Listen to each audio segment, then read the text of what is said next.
Message? I have one verse today, one very short verse, and we're going to read it, consider it today, and talk about it. And it's in the book of Psalms, and it's just one short little phrase that I wanted to look at. And this is a psalm written by King David, and he said this, Psalm 34, verse 18, "The Lord is close to the brokenhearted. He rescues those whose spirits are crushed." The Lord is close to the brokenhearted, and he rescues those whose spirits are crushed. This is part 6 of a series that we've called It Is Well. We have been talking about our souls, the health, the well-being of our souls, and we obviously named this series after a famous hymn, It Is Well with My Soul, and we sang an updated version of it this morning, which was beautiful. But it's a very well-known hymn written in the late 1800s by a gentleman by the name of Horatio Spafford, and so it's probably, I remember singing it as a kid, and so I've been around that song has been around me, and I've been around it, and so I think some of you guys have a working familiarity with it, but I want to read the lyrics to that hymn, and then I want to tell a story behind it. And so this is how the hymn goes. "When peace like a river attendeth my way, when sorrows like sea billows roll, whatever my lot, thou hast taught me to know it is well with my soul. Though Satan should buffet through trials, those trials should come, let this blessed assurance control that Christ has regarded my helpless estate and hath shed his own blood for my soul. My sin, oh, the bliss of this glorious thought. My sin, not in part, but the whole, is nailed to the cross. I bear it no more. Praise the Lord, O my soul. For me, be it Christ hence to live. If Jordan above me shall roll, no pang shall be mine, for in death as in life, thou wilt whisper thy peace to my soul. But Lord, 'tis for thee, for thy coming we wait. The sky, not the grave, is our goal. O trump the angel, O voice of the Lord, bless hope, bless rest of my soul. In the Lord haste the day when my face shall be sight, the clouds be rolled back as a scroll, the trump shall resound, and the Lord shall descend. Even so, it is well with my soul." It's beautiful. Beautiful words, beautiful lyrics. And I think it becomes more, you appreciate it more when you hear the story behind Mr. Spafford writing this hymn. And so Horatio Spafford was a businessman and a lawyer in Chicago. And so he wrote this in the late 1800s, as I mentioned. And so Mr. Spafford, his wife, had 5 children. He had a son and 4 daughters. They lost their son to scarlet fever at a young age. And then after that, there was, you probably heard of it in school and history, the Great Fire of 1871 in Chicago. He was a lawyer. He was a real estate tycoon. It destroyed all of his properties, and it really diminished. He lost most of his wealth in these fires, and so he took a big hit. 2 years later, he was planning a transatlantic trip to Europe with his family, and so they were planning to go to Europe, and but he was delayed because of some business dealings, and so he stayed back. He was going to meet his family on the next ship or one in the future, and so he sent them on, and so he was going to meet with them later. The ship that was carrying his wife and his 4 daughters collided with another ship, and it sank. And so he receives word from Europe, from his wife, that said simply this: I have alone survived. And so he lost his 4 daughters in this tragic accident. So he is getting everything together. He is traveling to meet his wife there and to deal with this tragedy.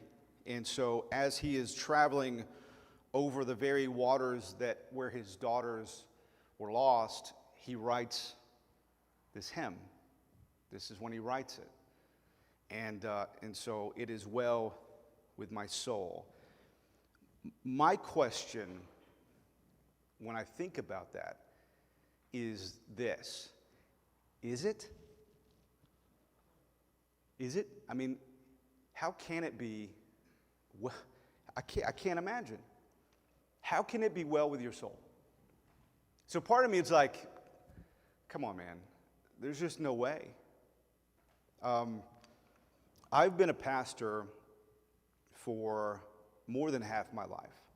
I think this was the 25th year of ministry for me, and one of the greatest honors of being a pastor is also the most difficult part of my job, and that is sitting down with people I love and walking with them through grief.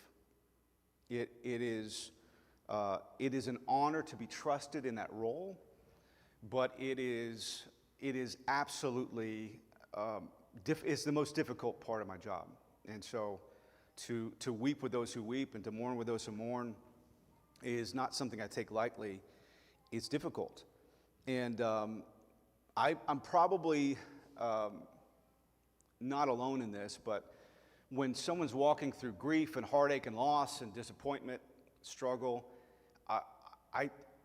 I'm always without the words to say. I have no idea what to say. And you think after doing this for 25 years, you start understanding, okay, here's what you need to say here. And it's always lost on me. I have no idea what to say.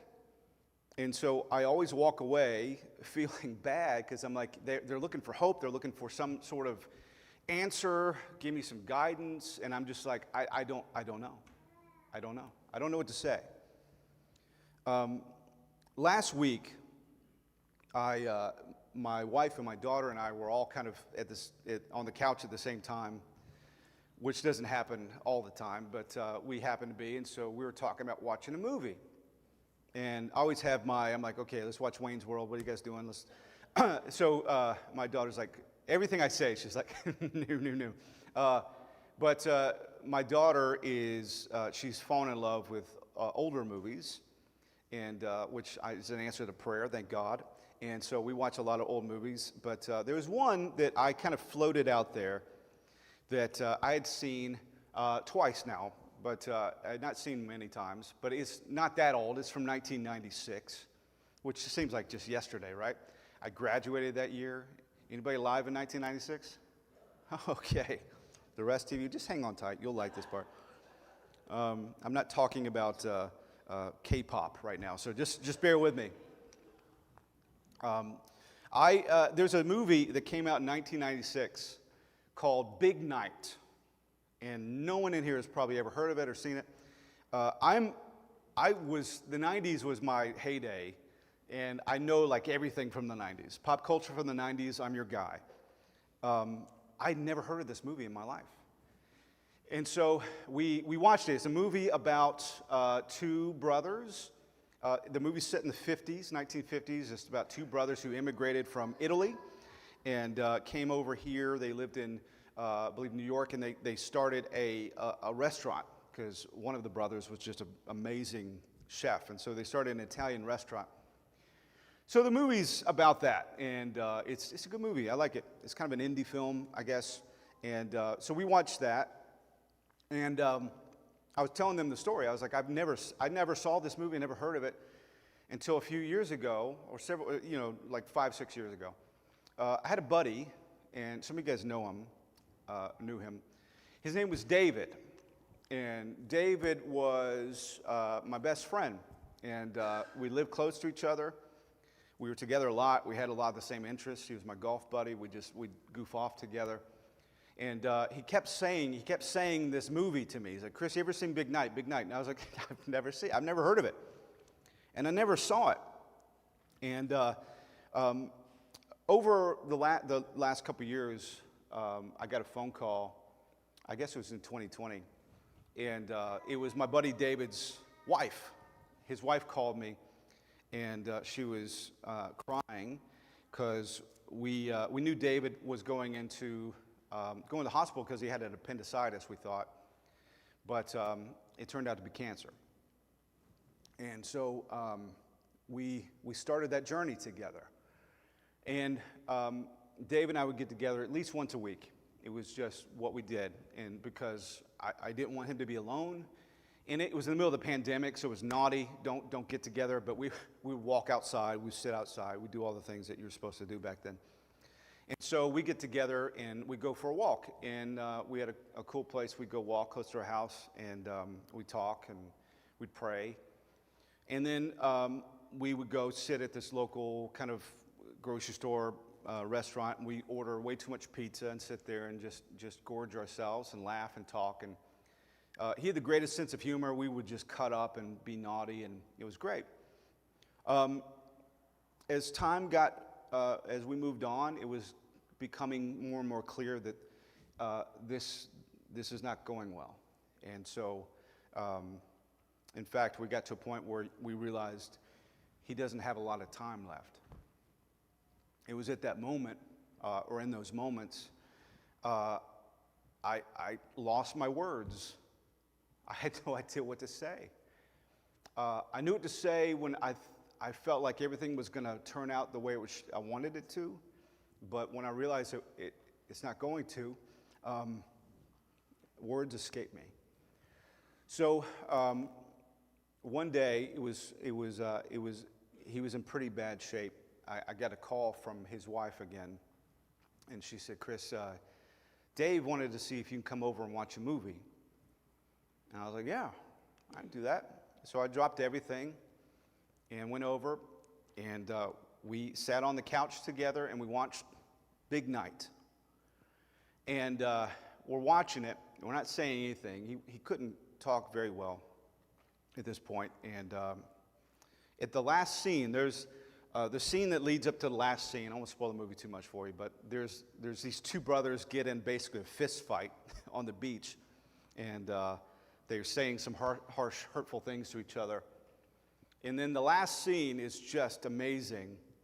It's one of the brothers in the kitchen of this restaurant in the morning, and he's just cooking eggs. He's scrambling and cooking eggs, and after he's got them cooked, his brother comes in. They just got in a fight last night, and he comes in. There's no words. They never speak in this whole scene, and he just starts kind of dividing the eggs up, gets another plate, and they sit at the table together, and they're eating eggs, and they just kind of put their arms around each other, and that's the end of the movie. No words, just being together. And so I don't know if this was intentional or unintentional, but it was almost like my buddy Dave was telling me, Chris, the words don't really matter. We're together. That's it. So the movie ended. We hugged for a long time. It might be the longest hug in history. And I just said, I love you, pal. And he died shortly after that.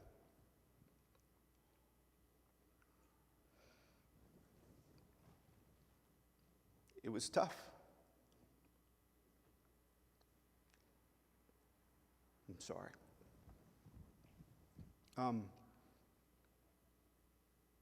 We always want the answers. We always want to know why. We always want the solution. We want the words to say. We want to know if this is going on, tell me the reason behind it. If this bad thing is happening, give me a good reason why. And usually, we don't get that.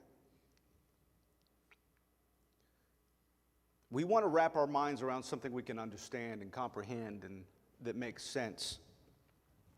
But it doesn't work that way. We want clarity and comfort that comes from just being in the know, and that's just not what we get. Now, sometimes we get it. Sometimes we know why. Sometimes that helps. But what we need ultimately are not even answers, or not even reasons. What we need is God's presence. We need His closeness. We don't have to have the words to say. We just need Him close. I'll repeat Psalm 34, what we read earlier. The Lord is close to the brokenhearted, and He rescues those whose spirits are crushed. There's a reason David wrote this, because he discovered something. There's an aspect and dimension of who God is, and Christianity and faith that you don't get a glimpse of, that you can't really understand or embrace until you walk through hell. Until you are overcome by something that is too much for you to shoulder on your own. Till the grief is so bad, you have no idea what to do with it. Where you've experienced something that you don't have the words for, you don't have the answers for, you can't understand what it is, why it is, what's going on. You can't really fully grasp the heart and the nature of Christ until you've walked through the tough stuff. David wrote these words because David walked through some tough stuff. Some of it, a lot of it were self-inflicted wounds, which they often are. Some of it was stuff that he couldn't control. It was family betrayal. It was getting a role and responsibility that probably he was never ready for. He was always out of his depth. But for some reason, he knew this, that God is close to the brokenhearted. He's there to rescue those who are crushed in spirit. I hate pain. I try to avoid it at all cost, but sometimes it's inevitable. And what I've learned is, this is true, that God meets me there. On the bathroom floor, He's close. I mean, yeah, we celebrate the great moments. There's this phrase that in the last couple of years, I say a lot, and it's always when I'm by myself, and it's always when it's just a cool moment. It usually has to do with me sitting with great food in front of a great movie or a great show or something. And I'll just say, God, thank you for this moment right here. And it's just me being present. I told a friend this who's praying for something. He's been walking through a lot of disappointment and struggle lately. And I said that to him. I said, there's these moments, you get these glimpses. It's like this heaven kisses you, and you just get this little brief glimpse of what life will be for eternity, where it's just, everything is just right. And those moments can be fleeting, but I like to see them, and I like to notice them, and I like to acknowledge them, and I'll often say, God, thank you for this moment right here. I was driving last week. I was on my day off, and I was driving to a coffee shop, no way, Starbucks, and the leaves are turning, and it's just beautiful. And I just said, God, thank you for this moment right here. Those are good. Those are so good. And if you have children, and you just glance over and they're doing something cute and not destructive. And you're just like, oh, this is good. And do you ever look at your spouse, your significant other, and they just kind of cut eyes at you and just, it's like just newlyweds and you just met each other. It's like your heart flutters. Like, woo-hoo-hoo. I get that a lot. I look at Sonia a lot and I love her more than I ever have. She's the best thing that's ever happened to me. And that's the good stuff. That's the good stuff. And right there, it's like it's not hard to feel God close. You're like, this, come on. You love me. You've blessed me. I don't deserve this. I saw a video the other day. It was probably staged, but I don't care. It was funny. The husband's sitting in the car with a camera, and he's filming his wife walking to the car, and he's like, oh, look at her. He's like, I'm so blessed I get to be married to her. And then she gets in the car, and she's like, why are you staring at me like a creep, weirdo?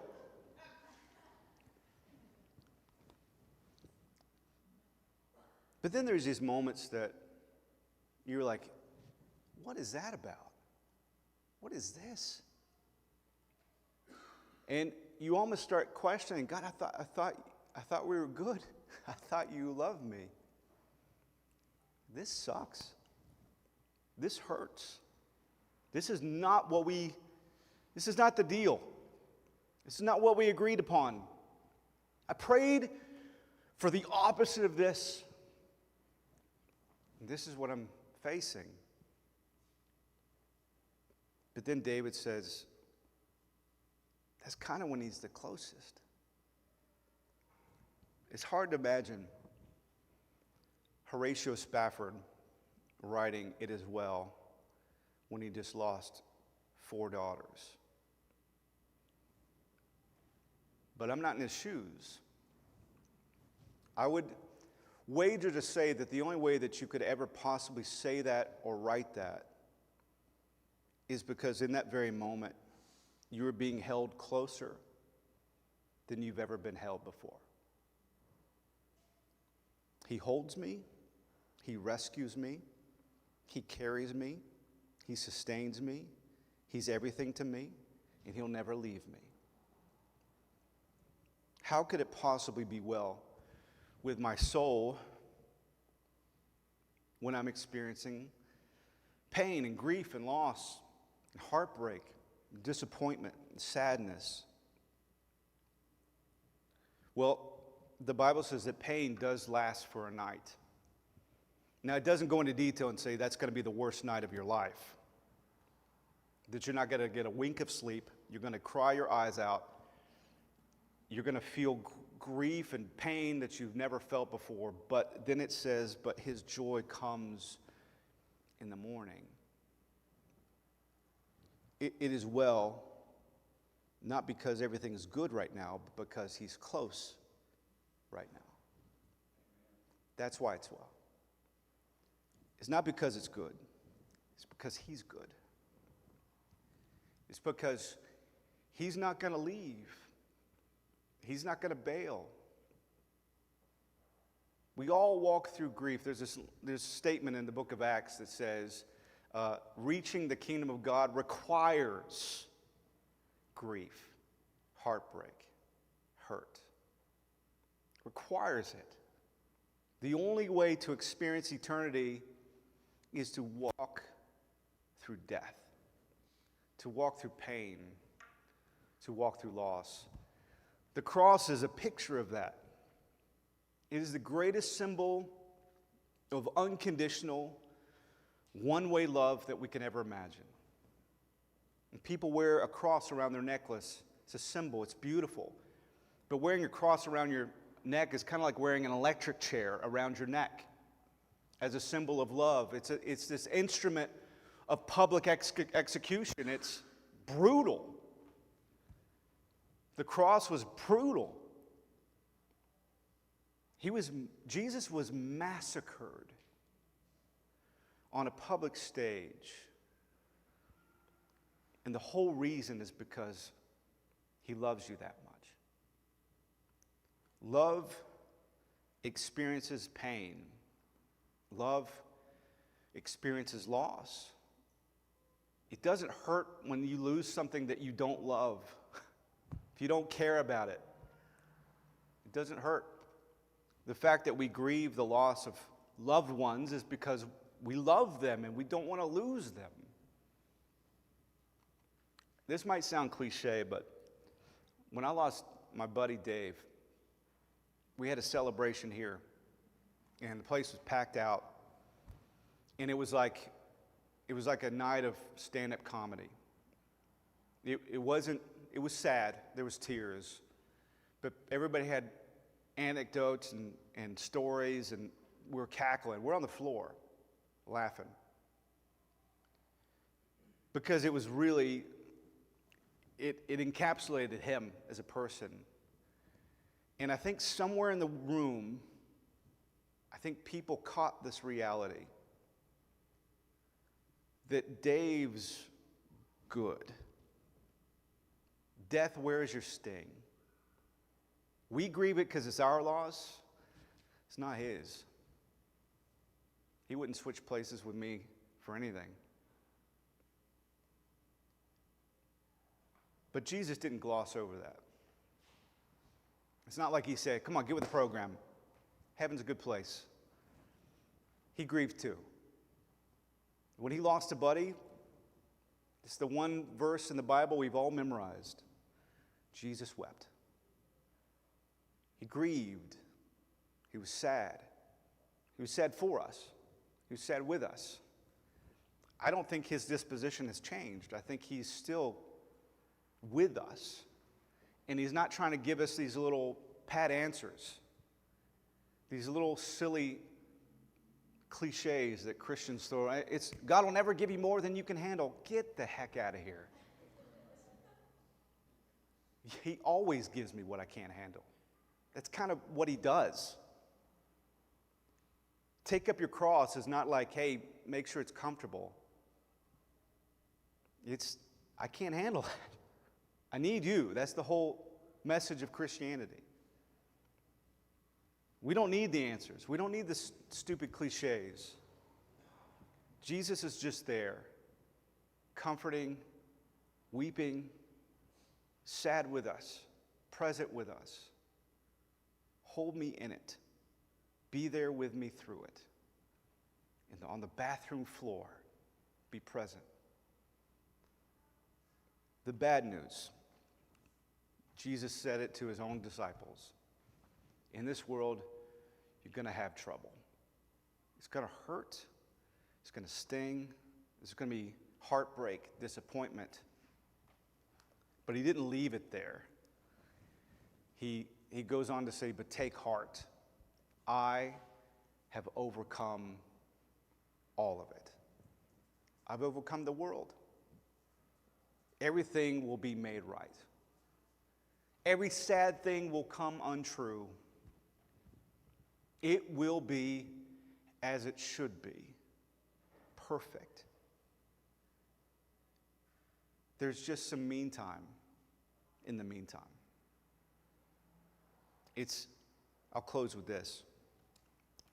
I'll never forget the day my daughter was born. And you'd probably say to me as a parent, I hope not. But it was 18 years ago, and I've never instantly loved anything that much. I fell in love with Sonia over time. For her, it was love at first sight, but for me, which is understandable, you fall in love. Love happens. It grows. But when you have a baby, it's like instant. I would die for this. I just met it. It looks a little weird. It's kind of gross and alien looking, but I still. Can you wash it off, Doc? I think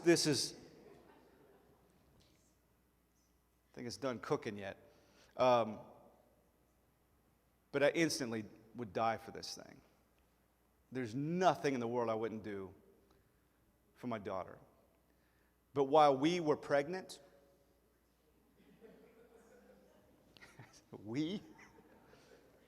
while we were giving birth,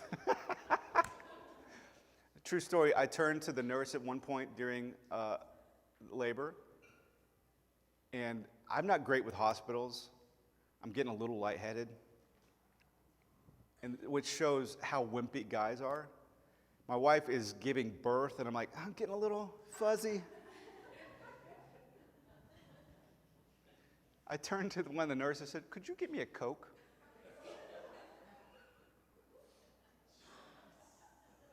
She looked at me, she's like, you're going to the ER is where you're going to go, because I'm going to put you there. She was so mad at me. She goes, giving birth, delivering a baby. So when we were giving birth, my wife, no meds, just absolute. I mean, I looked at her, I was like, this woman, she is like Xena, warrior princess. I had no idea. This is the toughest human being I've ever met. And I'm just over there like, oh. And so I saw the pain. It took a long time. But then you meet the child. And you're like, oh. And some of you women are like, I'm going to do this again. George and Ellie have 19 boys. Number 20 is on its way. But it's like, I've never met a mom. It's like, I love not sleeping. I love carrying around the sciatica, and I love and I love all, it's great. It's just the baby. This miracle. The Bible talks about that. The whole earth is feeling that pain, that childbirth. It's like, this is brutal. But then there's the miracle. This is going to feel like that sometimes. It just is. I've been a part of churches that say, man, name it, claim it, and blab it, and grab it, and Lord's going to make you rich and happy and healthy all your days. You're just going to poof. You're going to chariot of fire. You're not even going to. It's like, man. And I believed it for a while. And then I struggled through depression.